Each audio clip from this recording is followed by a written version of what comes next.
Hi there, it's David Young, the Resourceful Coach, and we're going to talk a little bit about today's pitching, and we're going to give you some guidelines again to start getting 10 out of 10 for your pitching. And we're looking around about that 50-yard shot. It's that shot that most golfers probably don't like. It's not a full swing, it's not like a little chip and run type shot, it's somewhere in the middle.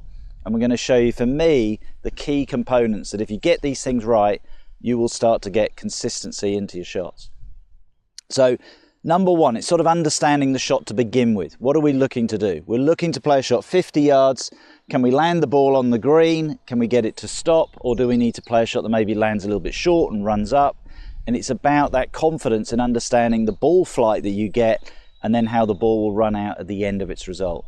And that's always the thing when you're playing any shot into the green, you've got to look at two parts, the flight and then also the roll of the ball.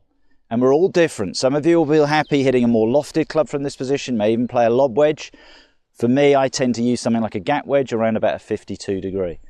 So let's talk about equipment to start with. Again, it's all about how you see the shot. And I think what you see the top players do, as I said, they'll have a flight that flies through the air. When it lands, they have control of the ball when it gets on the ground. That's the important thing.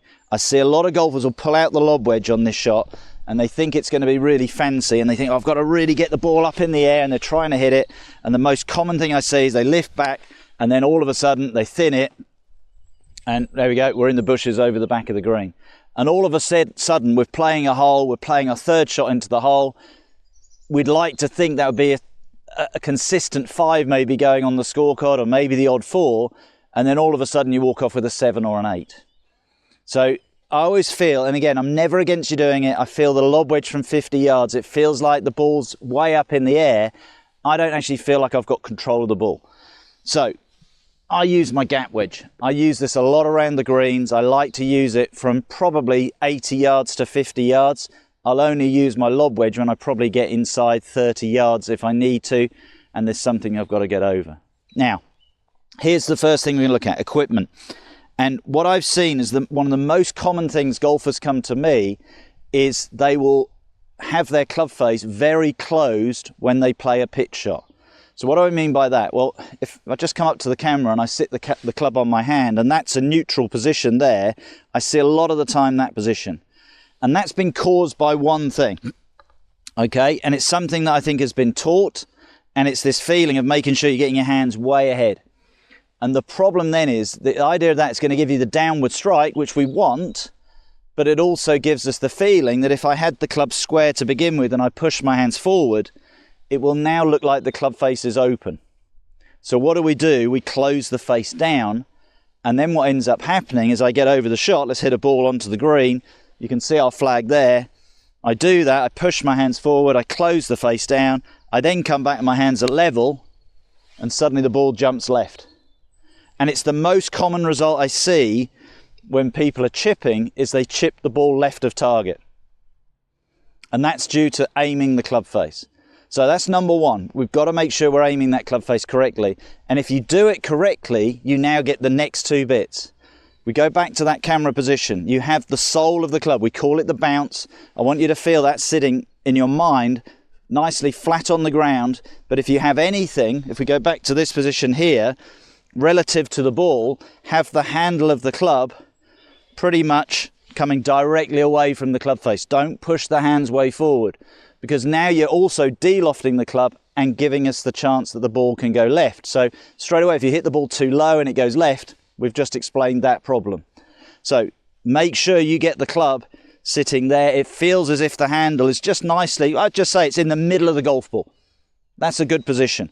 But what you've now got is the design of the club, the sole of the club. We call it the bounce, but I want you to imagine the club is going to slide under the ball.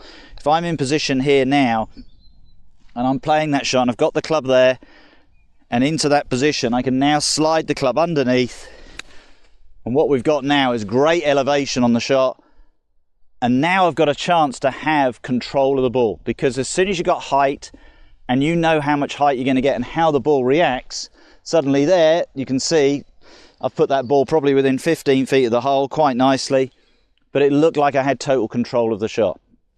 So what we've gained already in 3 of our things that we're looking at, I'm aiming the club correctly, I'm letting the sole of the club sit correctly, and I've now got the true loft of the club. So that's your equipment. Now, the next thing I'm going to talk about is setup. And for me, the setup is key, because what I see again is lots of people get over the shot and they're playing it like a full shot. They're standing there with a full wide swing, only looking to hit it 50 yards, and then they're trying to control the swing. They're either making the full swing and decelerating, or they're making a short swing and trying to flip it up. And I always look at it when you play a shot, is start to think, yeah, how far can I hit a lob wedge? Sorry, a gap wedge, because that's what we're using. How far can I hit a gap wedge? Well, let's say 100 yards. Now I'm looking to hit it 50 yards. So I go from what I'd call a full stance. I'm going half the distance, so I go half the width of the stance. And what that straight away does for me, it gets me feeling like I'm not going to put so much power. I don't feel from that width of stance I can make a big swing. It feels like I'm going to fall over. Okay, so now straight away that gives me a position that says control the swing. Feel that you're starting to feel the swing. We're going to come to that a little bit later in the video. So narrow the stance, that's really important. 2, make sure ball position pretty central in your stance. Now I always work around, really, we've got the microphone on here, but I look at the sternum, the middle of my chest, where that is relative to the ball. Because you can put the ball in the middle of your stance and then lean forward. Well, now the sternum's ahead. There's our bad position with the club. If I bring my body back, I'm now on the up. I'm probably going to hit the ground or top it. So actually this position's the key position. But to make it safe, get both right. Feel that ball pretty central. Handle, as we said, level with the middle of the ball. Sternum in line with the ball. From there, if I let the club come back, that club is going to slide underneath the ball. It's going to give us the result that we want. Now the third thing, which you can see more from this angle, is your distance from the ball. Again, that player who's standing there with full stance and then he's trying to control it is out of control. So you've got to get into a position where you feel you're in control. Now, the next bit is really important. A lot of people say to me, do I grip down the club when I pitch? It's your decision. I would encourage it slightly, but remember, you are not always standing on a flat lie. So the priority is to start to learn what's my distance from the ball. For me, if the lie was perfect, I would be gripping probably around about 4 centimeters down the club. That would be my guideline. That's what I like to feel. That gets me the right distance from the ball. But if I'm on a slight uphill slope, ball's above my feet, I want to feel the same distance, but now it might feel like I'm gripping 6 or 7 centimeters down the club. And that's okay. And the reverse, if I go this way, it might be now that I feel like I've got to have the full length of the club.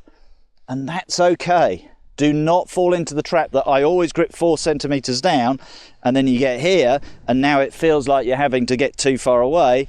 Or if you're this way round, it feels like you're having to stoop over. Your posture is key. Get the posture consistent and grip the club where you feel comfortable.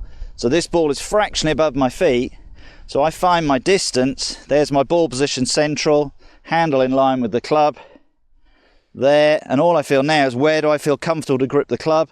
Well, that's where I am on this shot, around about that 4 to 5 centimeters down, and then that allows me to get a consistent strike on the ball to get it up towards the intended target. So now we've understood the equipment. Now we've got a stance, we've got a setup that allows me to do it. The next bit is rhythm and tempo, okay? Really important. Feel the shot, that's what I call it. Okay, feel what you're looking to do. I'm looking to hit a ball, as I said, 40 to 50 yards. So those 2 shots were nice. And we're going to go straight into the next bit, which is normally the last bit I talk about, but I'm going to talk about it now, is what I call watch and learn. You're looking to, when you play a shot, is, did you get a good connection on the ball? If you did, yes, watch the shot, and then did you get the right power?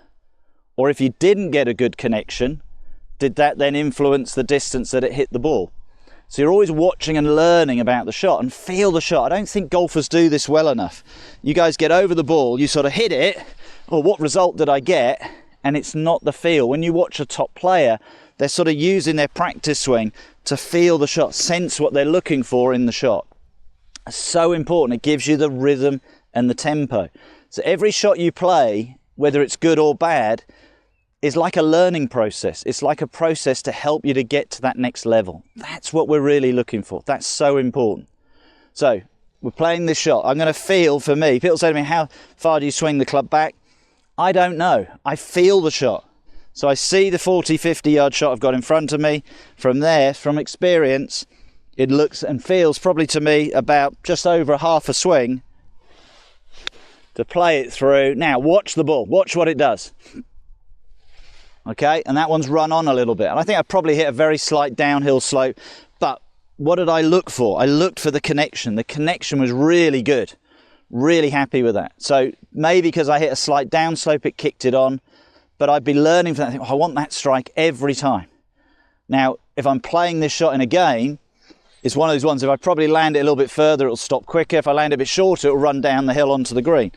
So just feel that. Okay, I'm not going to change my technique. I'm just going to feel the shot. I'm going to let my instincts take over. So I've got the ball quite central, narrow stance, handle at the sort of middle of the ball, let the club slide underneath, feel the shot. Felt lovely, really happy, lovely height on that. It's landed by the hole, and it's probably gone about 15 feet past the hole. But again, what would be a good shot from this position? Well, if you're a player even playing off, say, 8-9 handicap, that's better than average what I've just done there. Get it inside 15 feet. So realise, if you are a bogey golfer, even getting this anywhere on the green, probably inside 30 feet, you're doing fine. Okay, 20 feet I would say is your goal. 20 feet and under would be your goal. If you're single figure, look to get 15 feet and under. If you are looking to be a scratch golfer, then you're getting closer to 10 to 12 feet. And it's just increasing the chance that you're going to be able to hole that putt, or guarantee you're not going to 3-putt it. That's what we're looking for. So that's pretty much my idea for pitching when you're playing the shot. And I think the final thing I'm going to say is enjoy improving, enjoy learning. Okay, that's a massive thing. I get people, they come out and they're getting so wound up because they're not playing the perfect shot. Who plays the perfect shot? Very, very rarely. We've used this phrase before. Jack Nicklaus said, if I hit one perfect shot in a round of golf, I've had a great day. Okay, so if you hit that shot and you execute it and it flies through the air and does exactly what you want, give yourself that mental, what I call pat on the back that you've done it. But you've got to enjoy it. You've got to want to learn. You've got to want to improve. And if you do, you can then sort of experiment slightly with the ideas we've given you on the setup, the equipment, the rhythm, the tempo to feel that shot. I never feel that when I'm hitting this shot, and hopefully you can see it, that I feel like I'm trying to hit it. Okay, that's the one that flies into the bushes over the back. I want to feel the shot. I'll guarantee if you take this idea and just feel that sort of smoother swing, the one thing you will never do is thin it over the back of the green, because your strike will improve all the time. Okay, and again, I'm having a lot of fun here this morning, so I'm enjoying doing these pitches. That's why I'm playing the shots before the members start coming round on the course. Okay, so there's 5 or 6 balls now on the green, really happy. Just watch my rhythm and tempo. And what we're going to find is all of those balls I've played today are all inside probably about 18 feet. That's the maximum distance I'm away from the hole. But that's all down to really those few things we talked about. Understand the equipment, get the correct setup, get the rhythm and tempo, learn on every shot, and love playing golf. Love playing this shot. If you enjoy playing it, I'll guarantee you'll start improving. I hope you've enjoyed today's video. It's about an area of the game I love, the short game. If you get it right, it's going to save you so many shots. If you have enjoyed it, please subscribe to the channel, share this video with your friends, and I look forward to seeing you soon.